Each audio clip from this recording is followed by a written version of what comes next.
All right, so I mean, what are some of your questions? What type of career options does the U.S. Army offer? Like, Well, career options, if you can, grab that flyer. Oh, actually, hold up. Never mind.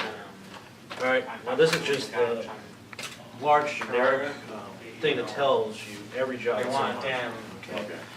Now, every job has its own pros and cons, like anything in life.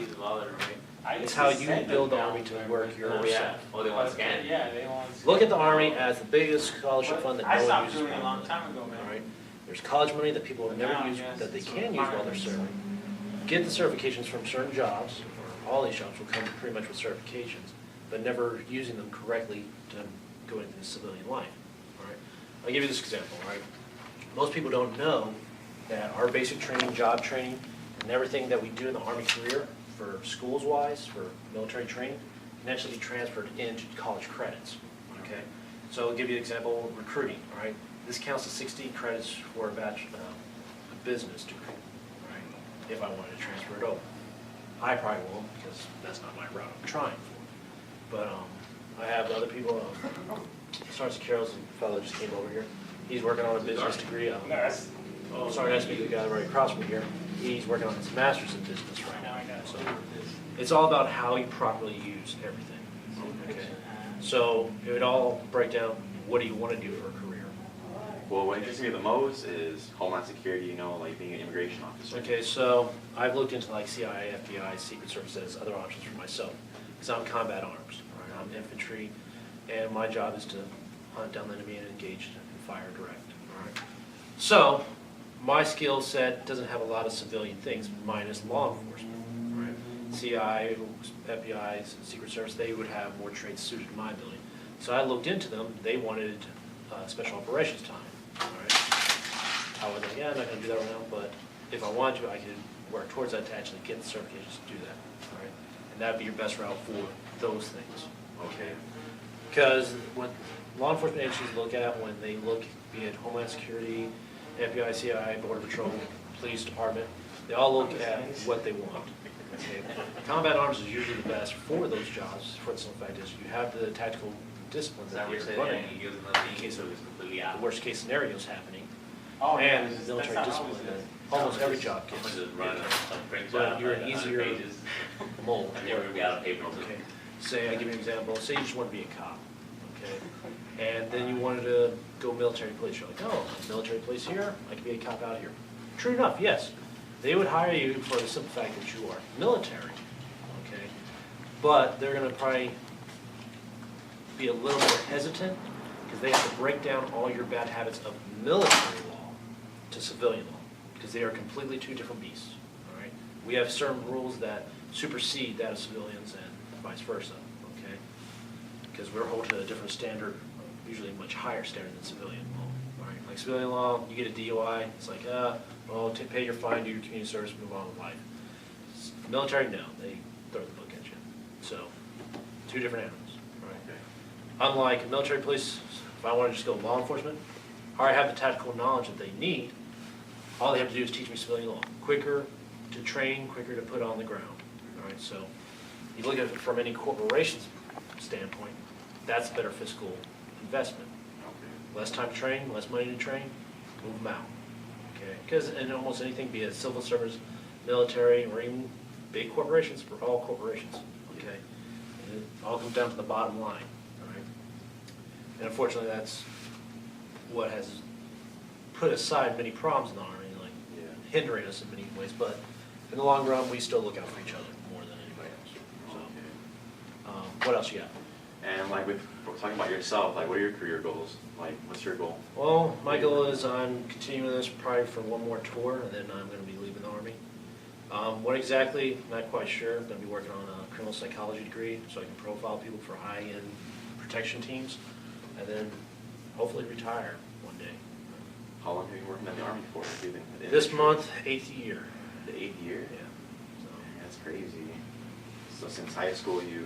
17 I joined, and I was gone right after graduation. Where'd you travel to? I've been stationed in Italy and with the 173rd, and from there I was deployed twice to Afghanistan. That's where you... That's where I've done most of my time. So, I've been out here for the last 2 years now. Well, it depends on what you want. I mean, Like, what else do they do the training for, like auto technician, like, you know, Yeah. repairing, like So, stuff like that? I'll bring you, since you come to that, I'll show you the job that is that exact field. Where is it? Can't read upside down. Here it is. Wheeled vehicle mechanic. You'll work on everything from Humvees, MRAPs, which are our big armored vehicles now that we ride around in, our heavy utilities trucks, everything. Okay, you'll learn how to work on the engines, repair them, everything. Okay, even frame body work at times. You will know, you'll be a subject matter expert in that field. Okay, now say you want to work on tanks and learn track, well, there's a job for that too. There's tracked wheel mechanics right there, track vehicle repair. And how long is the process, like, staying in the Army to have like a guaranteed job after you come home, or? To have a guaranteed job after you come home, after you're done with your military career, that all depends on the soldier, okay? While the Army is about helping its veterans when they transition out, it comes down to people taking matters in their own hands and making sure they're benefiting themselves, okay? Like I said, Army is the biggest scholarship fund that no one uses correctly, because they either get lazy, they just don't take the time to do what's needed to do, or they just don't care anymore. But there are ways to make yourself better when you leave, all right? One, say you only did one contract time, you did one initial contract. The Army has, which the Army only has, is the PACE program, all right? Which is partnership with Youth Success, all right? Don't have the actual lettering, but that's what they said, spelled as. No. That guarantees you a face-to-face interview with a corporation that we put into your contract that you chose when you enlisted, when you leave to have a face-to-face interview for a job. So like, we partner with LAPD, LA Sheriff, San Diego PD, San Diego Sheriff, and a few other law enforcement agencies. I've seen Border Patrol myself on there once or twice. But it's up to you, once you get that face-to-face interview, to actually make yourself marketable. Okay. So the biggest way to make yourself marketable is using the Army College Fund that you get while you're serving. So you get $4,500 every fiscal year to use towards college. So during that time, during a fiscal year, you should knock out anywhere from 3 to 4 classes, okay? Maybe not be a lot of credits, yes, but it's making yourself more marketable, okay? Because even in your military career, you want to go up in rank, especially if you're on the enlisted side, you're going to need college time to advance, okay? Right now, I have about 12 credits, and it's enough to keep my promotion going, that's all I'm looking at. Because I'm going to be using the big college fund after I leave the Army. So that's my big goal. So this is just filler at the moment to keep myself advancing.